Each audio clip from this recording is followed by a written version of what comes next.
Hi, it's Miss Praveen here at the Women with Voices event for Leading with LWL Magazine, and here with the founder of Women with Voices, Miss Cloe Luv.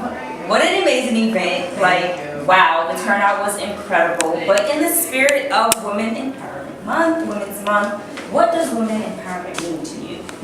Women empowerment means to me just meeting every and any woman at wherever she is in life, whether she's a mother, whether she's newly out of a relationship, domestic violence, or she's building an empire, and being able to support her and uniting with them there.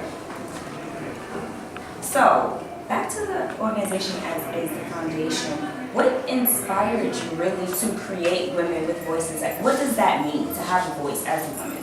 To have a voice as a woman is a hard thing. A lot of doors are closed because for some people, some reason men or other people think that we can't think to the capacities of a man. So in this day and age, we're not waiting for anyone to open up any doors for us. We're building our own doors and we're opening them up ourselves. So that's what it means to have a voice. And specifically, woman to woman, as a black woman, especially being that you are a talent manager in media, what does that mean to be a black woman in media right now? To be a black woman in media, for me, has been a push and pull.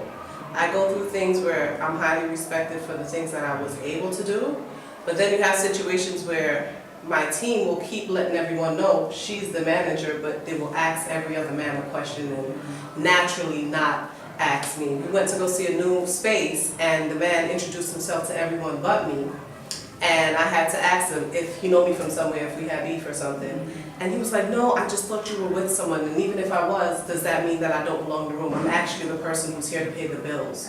I'm who's here to sign the lease. Why not address and he apologized, but it's just the nature to ignore the woman in the room or act as if her presence isn't there for a substantial reason. Exactly. So speaking on to that topic and just being out there on the floor with all of these beautiful women that you managed to get in one space, how does that feel when you were standing up there honoring these amazing women, looking out into the crowd full of women of every race, not even just only black women? How does that make you feel? It's surreal. I thought we'd have like maybe 25, 30 women. When the ticket sales reached 97 last night, I couldn't believe it. And we still had a whole bunch of special guests, so I'm like, oh my God, where are all these people going to fit? Because I didn't think the response would be so big. Right. But I was honored and gracious to be able to create a situation like that, to bring all these beautiful women together and for us to enjoy and celebrate each other on an equal platform. So I'm really humbled to be in the seat to do that. And a moment that stuck out to me tonight was specifically when you honored your mother. And I know that was a really important and a really emotional moment. And with the stakes of the world right now, it's really important that we do have those relationships with women who are older than us, especially mothers, sisters, aunts.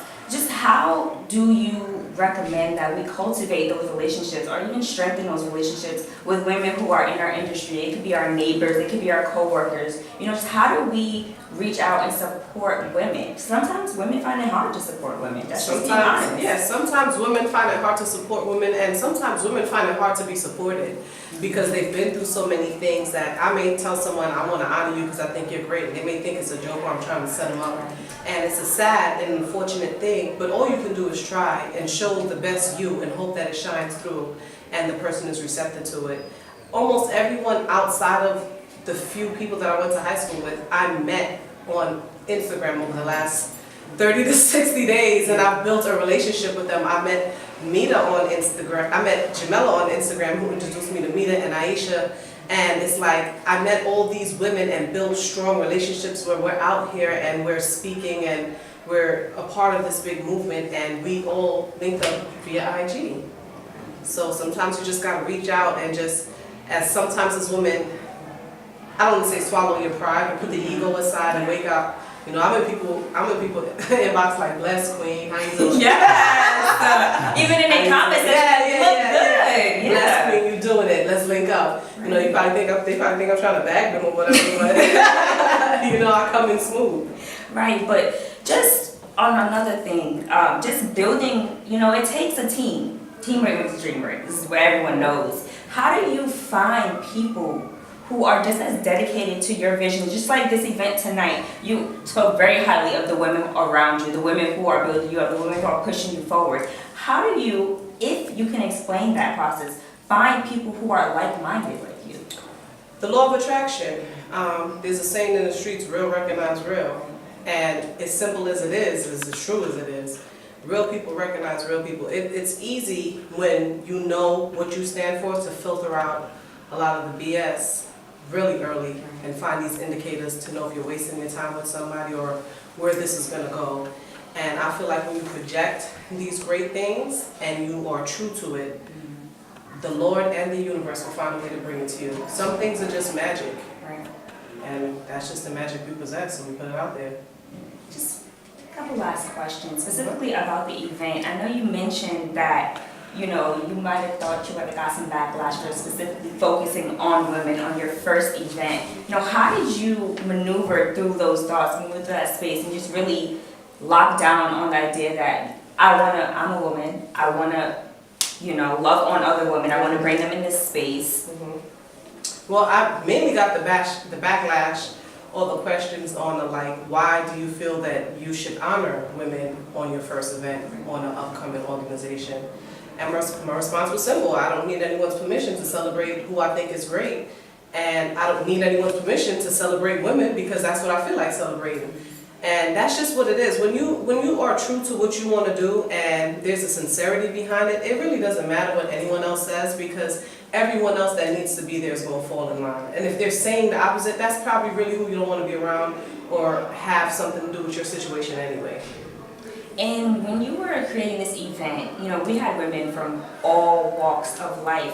Why was that so important? That's the mission statement of the organization, and it's for every woman, no matter the race, age, creed of life, or social status, to be able to come together, support, unite, and uplift each other.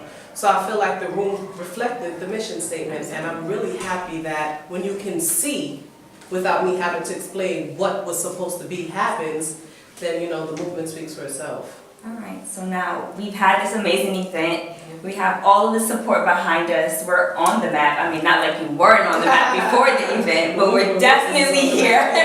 We're definitely here. So what is next? Where do we go from here? I'm looking for a space. So I'm going to be in the senators' spaces, looking for a space to be donated so that we can hold monthly events, so that we can hold pop-up shops for female-owned businesses, so that we can have workshops and free training for categories of interest for the women that suggest what they want to do. And I'm looking to open up an office space so that we can be all we can be there. Exactly. So, my last question. We've had so many amazing women, and we have so many amazing women who are going to watch this. What advice do you have for women who are trying to find their way in the world right now?